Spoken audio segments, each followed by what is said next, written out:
The train crash south of Paris which left 6 people dead was caused by a technical fault, says the rail company.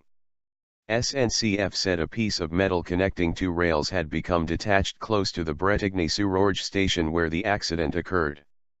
Earlier, Transport Minister Frederic Cuvillier ruled out human error and praised the train driver for averting an even more serious accident.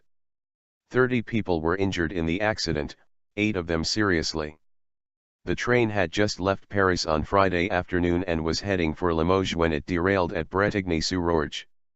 Explaining the technical fault, SNCF said the connector had become detached at points 200 m from Bretigny station, causing the train to derail. Checks on these components are to be carried out on the whole of the network. Extraordinary reflexes. 6 carriages derailed during the accident at 17:14 GMT.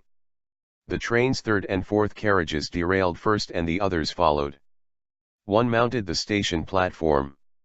Investigations are being carried out by SNCF, judicial authorities and France's BEA safety agency. Speaking on RTL radio, Mr. Cuvillier said the train driver had reacted quickly to the accident. Fortunately, the driver of the locomotive had absolutely extraordinary reflexes in that he sounded the alarm immediately, preventing a collision with another train coming in the opposite direction and which would have hit the derailing carriages within seconds. So it is not a human problem. Local media said a group of people had attempted to steal from the victims shortly after the crash, by pretending to be taking part in the rescue efforts. They reportedly threw stones at emergency workers as they tried to reach passengers. French transport routes were particularly busy at the time of the crash due to the run-up to a holiday weekend marking Sunday's Bastille Day. SNCF said 385 passengers were on board when the train crashed. The station platforms were crowded. French President François Hollande visited the scene on Friday evening to express his shock at the accident. He said that the station would be closed for 3 days while investigations were carried out. We should avoid unnecessary speculation.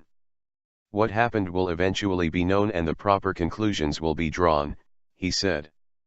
British student Marvin Karim was on a train on another platform when the carriages of the Intercity ploughed into the station. The train went off the railway, it just went on the platform and kind of flew in the air for a second and went upside down, he told the BBC. The first and the second coach were completely destroyed. I really thought no one could survive that because it was completely mashed up. Everyone was crying and running everywhere. A woman was crying for her daughter who was still on the train. Images of war. Because of the damage to the station, he said ambulances could not reach the platform and the lift was not working. Other media reports spoke of passengers being electrocuted and crushed. I saw many wounded women, children trapped inside, Vianney Calissa, who was waiting for his train from Bretigny to Paris, told AFP. People were screaming. A man had blood on his face. These are images of war, he said. The train had left Paris Austerlitz station at 16:53 local time and was due to arrive at Limoges Benedictines at 20:05, SNCF said in a statement. During Saturday, heavy lifting equipment will be used to lift the wreckage of the carriages clear of the rails, says the BBC's Hugh Schofield in Paris. Many people feel it was lucky that the accident was not a lot worse, given the violence of the impact and the fact that a packed train ploughed onto the platform at peak time, our correspondent says.